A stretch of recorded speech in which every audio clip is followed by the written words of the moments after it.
Hey guys, so recently my check engine light has been on.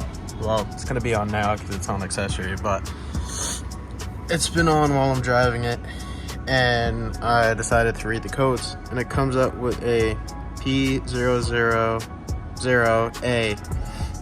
and it says A camshaft position slow response bank 1. So I bought the parts. It's a VVT valve sensor and a couple of washers. So I'll open the hood and I'll show you guys what you need to do and the stuff that you need. So the VVT valves, there's 4 of them on a Subaru. So I'll show you where they are. So there's one VVT valve right there, this little connector. Then there's another one down there. So this one is intake, and then the one down there is exhaust. Then you have another 2 over here, basically in the exact same layout, but on this side, because you have the boxer engine, so you're pushing out in both ways. So the upper 2 are the intake valves, and then the lower 2 are the exhaust valves. So for the code that we have, which is a P000A camshaft sensor for bank 1, it's gonna be the one that's on this side, the upper. So this one, but on that side. So pretty easy to get to and not that bad. So here's the stuff that you need. I'll put all of the stuff in the description. I got it all on Amazon just because it was from like Subaru parts. If it wasn't, I wouldn't have bought it. But this is your VVT valve. So I believe, yes, it's supposed to do that. But I believe all 4 of these, no matter which one is messed up or broken, whether it's the top one or the bottom one on this side, or the top one or the bottom one on this side, I'm fairly sure they're all exactly the same. So if you wanted to replace all 4 of them, you just get 4 of these. I'm pretty sure they're all exactly the same. And then you need a rubber washer. That's the part number. And then you also need your clear ring washer. That's the part number. Like I said, I'll put the links to everything in the description, so you can just click on it and get it real quick. So the first thing that you want to do is, since we're working like right there, you want to take this piece off. So that's just going to be your regular pry tool.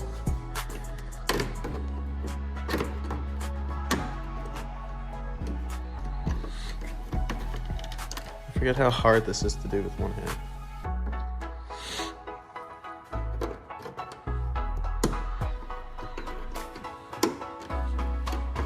So I'm gonna pry these clips off that almost fell down there. And then this whole scoop thing, I don't even know what the fuck that's called, comes out. And then, so right there you have your exhaust, the bottom one all the way down here, and then your intake is up here. So the one that we're changing is this one. So what you can do, because these have a little bit of oil in them, because it's for oil control valve, put a little rag right under it just to catch any oil that spills out, just in case. And then I'm pretty sure that is a 10 millimeter, I believe. So you can bring a 10 with a 3/8 ratchet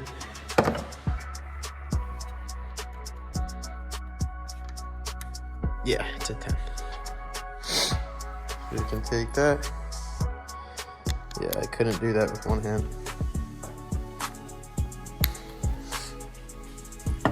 And then, is there a good angle?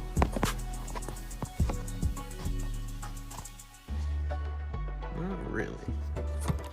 What about right there?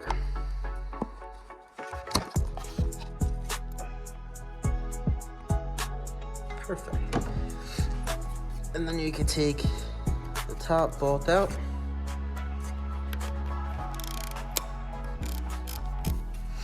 And then the bottom one you can take out too. And then it's literally just 2 bolts. There's one on each side. One on the left side, one on the right side. And then as easy as that to take out. And then you can just unscrew these by hand.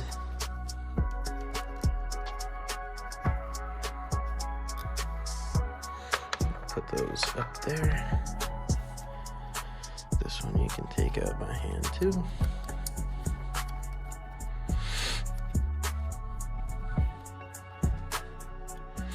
So I'm not gonna screw that one out all the way because we want to pop this connector first. So you pop this little clip in, and then it should, in theory, slide right out.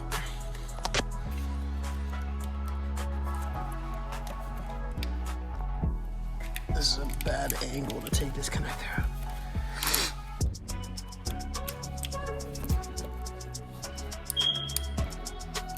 There we go. Sick. All right. Connector is out. Now you can take the right bolt out all the way. And then you just have to get it unseated from that metal post that it's on. You could use this and just work your way in there a little bit. It'll work just fine. And then it's gonna get unseated, and then you can just wiggle it out the rest of the way. A little bit of oil should come out, but that's fine. There you go. So this came out. And then please do not forget your O-ring in there. There's an O-ring. Don't put the O-ring back where the O-ring was. Don't do that. And the little clear rubber should come out with this, but check to make sure that it does, so you don't end up leaving your clear rubber and your O-ring in there. So this one,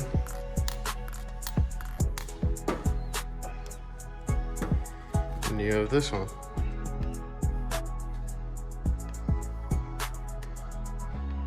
Notice the difference? So that's the reason for the slow response. So now what you want to do, do is take your new seal, your new sensor, not seal, and put your O-rings and stuff on. So this one goes first. This is the clear one, slides right on.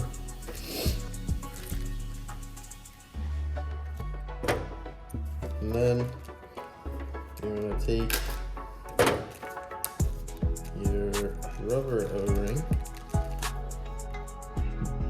slide it on there too.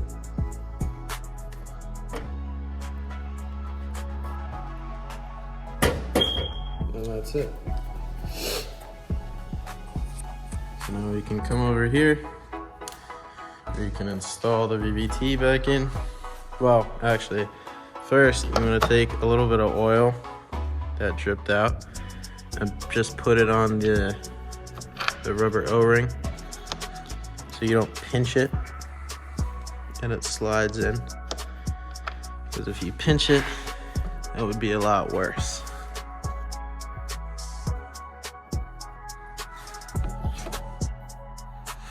And then you take that and you slide it right back in and you tighten up the bolts. That's literally it. That is all you have to do.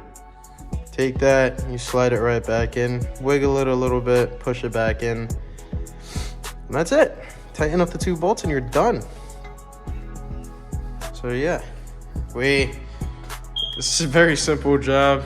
You use this to take off clips. You could even pry it off with that.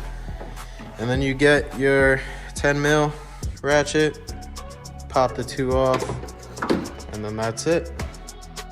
That's all you have to do. You slide it right back in. All right, guys, so I found out an easier way. So if you put the rubber O-ring on the VVT itself, it's pretty hard to push it in, like the whole VVT assembly. So the easiest thing to do is take out the dipstick and the oil that's on the bottom of the dipstick, put it on your finger and rub it around the circular area where the O-ring, where the old O-ring like was, around that little seal. So you put some oil there, then you push the O-ring in. Make sure to not push the O-ring into the engine and it falls in. Just push it to that little lip and hold it there, and then get some more oil from the dipstick and rub it on the O-ring. Once it's on there, then you can slide the VVT through and it'll hold just right. A little easier tip, just because it is, I wouldn't say a smaller space, but it is a little bit difficult to push it in and make sure that you're doing it right. So once you have that done, you can put your 2 nuts back in. And then we're gonna plug this sensor in before we do anything, so we don't forget. The sensor goes this way. Hear the click, so you push it back in all the way until you hear the click, and then you're done. So then once we're done with that, we'll take our ratchet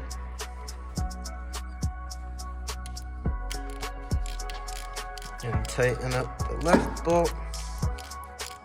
You want to get this pretty even, so you want a pretty good seal on this. Let me just tighten this up all the way. So tighten it up all the way by hand first. You get a little bit of pressure on there, and then come back with the ratchet and tighten it pretty evenly.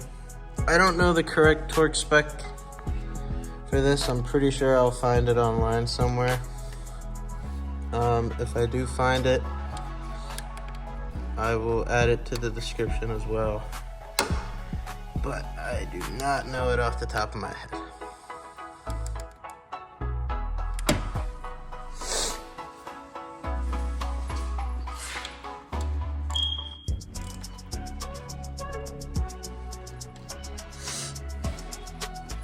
I say just do it till it's snug for now, and then I'll come back later if I find the torque spec, and I'll actually torque it down from there. So yeah, pretty simple.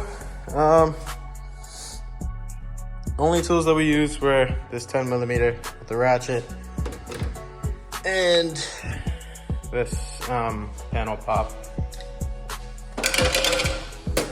And you can definitely tell where this thing failed, because as I was showing you guys before, the other one, you would go like this and it would pop out almost instantly, that little thing in the center. But you do this one, it doesn't even pop out sometimes, or it takes so long to pop out. So that's the slow response that it's talking about. You can like visually see. So that's your point of failure right there. And I like to show when you can visually see that, because if you ever go around and you're doing something with somebody else's car and you don't really know what the problem is, you can visually tell that that was messed up. Like that was not a surprise. If you were to look at that and you would look at the check engine light and it would say slow response for blah blah blah, and you're not completely sure if it's one or the other, if it's the up or down or left and right, you can check them. You can visually tell which one is the slow response, because the ones on the other side are probably all working just like the new one, where they pop out the little pin really fast. But that one was probably the only one that hardly came out or came out really slowly. So I like to show that, because just in case you're ever in a situation where you're like, I don't know if it is this, there's always a second way of checking, you know? There's always a couple ways that you can check things. If it's not by a computer, you could always check something else out between there. But yeah, so pretty easy. I'll definitely make sure to link all this stuff down, because I had a tough time finding a decent priced one myself. So I'll link the 2 rings and the VVT valve itself. And yeah, thank you guys for watching. Oh, make sure you clear your codes, or make sure they go away by themselves once you get back in the inside. But yeah, other than that, it's all good. Oh, one more thing. The manufacturer specs for Subaru is, once you do that, or if you are replacing all 4 of your VVTs, that you should do an oil change. I'm not gonna do one because I just did this oil change less than 100 miles ago. It's maybe been like 10 miles since I did the oil change. But if you're someone that like hasn't done an oil change for a while, they recommend you doing an oil change. But other than that, that's about it. And yeah, thank you guys for watching. I'll catch you guys in the next one. Hope you enjoyed.